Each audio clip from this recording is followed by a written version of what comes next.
Tragic situation we've ever had in Shreveport. 8 children dead, killed in a Sunday morning mass shooting in Shreveport. Meanwhile, 2 women and a child also shot in the head, now fighting to survive. The suspect steals a car and makes a run across the river. It all ended with the suspect dead after gunfire in a Bossier City neighborhood. Live and on your side, this is KTBS 3 News Weekend.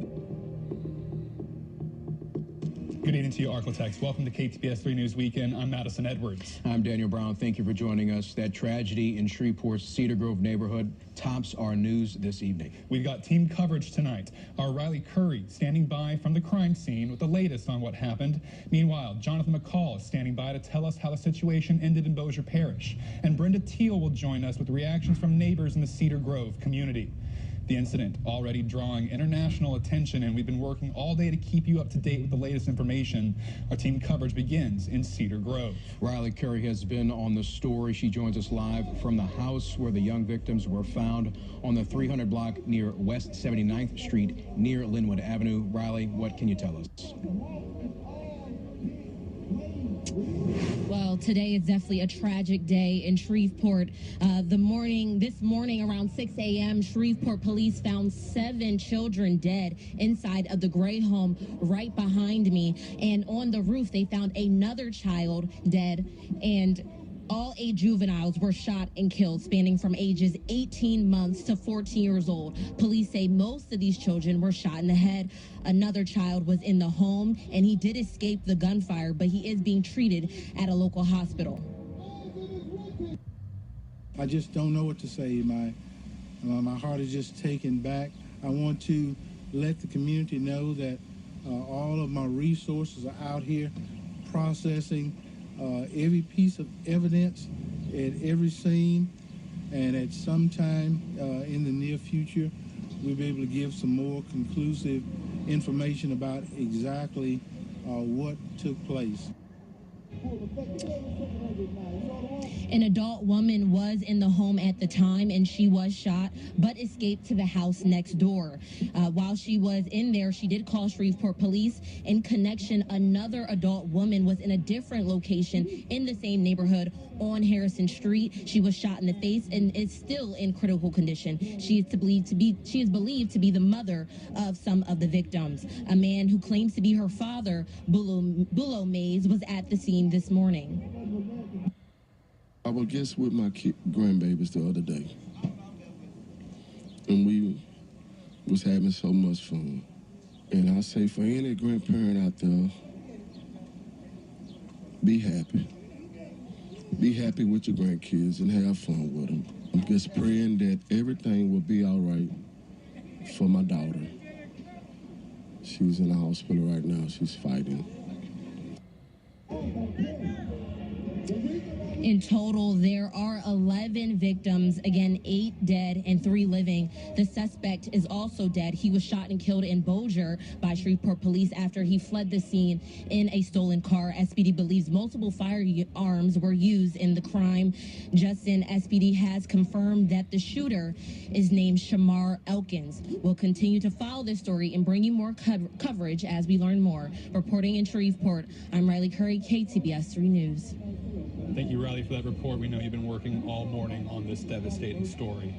The shooting has devastated the surrounding community after many people learned early this morning of the violence and the children's tragic deaths.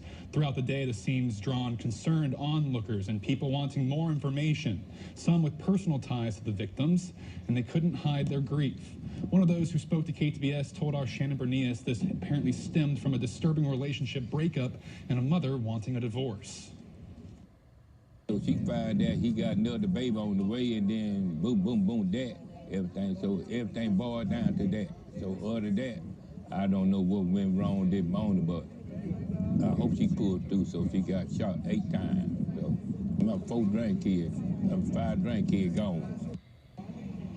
With all those victims, ages 1 through 14 gone, neighbors are asking for more resources to help those affected process the loss. The area where this happened has seen its share of tragedies in the past, and many are worried for how the community will forge ahead. Pray for the victims, pray for the person even do it. We don't know what has happened, but we know it's still a God above, and we need prayer. House Speaker Mike Johnson, whose district includes the various crime scenes, said, "We are holding the victims, their families, and loved ones, and our Shreveport community close in our thoughts and prayers during this incredibly difficult time." Police tonight are investigating 3 separate crime scenes. The 300 block of West 79th Street near Linwood Avenue is where the 8 young victims were found. 2 women were shot on Harrison Street between Wallace Avenue and Bernstein.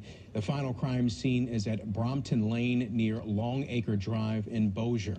Shreveport police shot and killed Shamar Elkins in a neighborhood near I-220 and Swan Lake Road. Jonathan McCall is there tonight for us. Jonathan.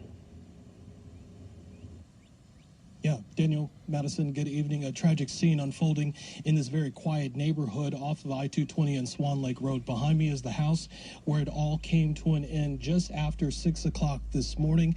That's where investigators say the suspect in this shooting drove that stolen SUV into this driveway tonight. A lot of questions still unknown about exactly why this house and if they know anyone inside of it.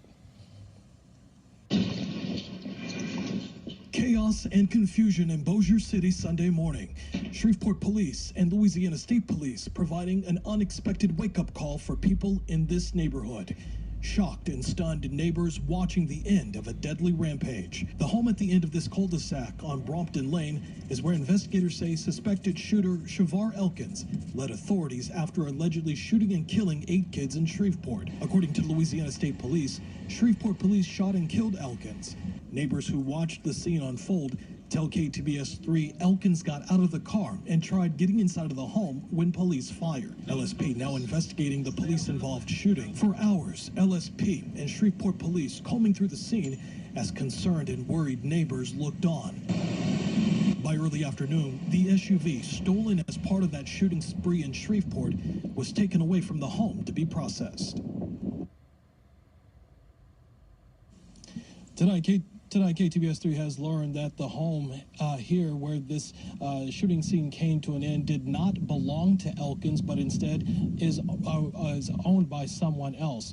Ktbs 3 did learn that Bossier City police were called to this home back in October of 2024 for what they're describing as an investigation, but details of that are still unknown. For now, we're live tonight in Bossier City. Jonathan McCall, Ktbs 3 News.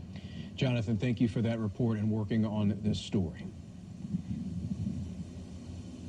As investigators work across those multiple scenes, the loss is being felt by families, first responders, and the entire community. Words of prayer and support have been put out in droves by local leaders. Shreveport Mayor Tom Arsenault says this is one of the most devastating moments in the city's history. We have a hurting community. We have hurting families. We have hurting police officers, coroner's personnel, fire department, sheriff people. And this affects the entire community. This is a tragic situation, maybe the worst tragic situation we've ever had in Shreveport. And so right now, we're going to process the information. It is in very good hands, but it's a terrible morning in Shreveport, and we all mourn with the victims. The shooting happening in Shreveport City Councilman Alan Jackson's district, the entire council releasing statements, but Jackson saying in part, "Today is one of the saddest days in the history of Shreveport. 8 innocent children lost their lives, and there are no words that can make sense of this tragedy.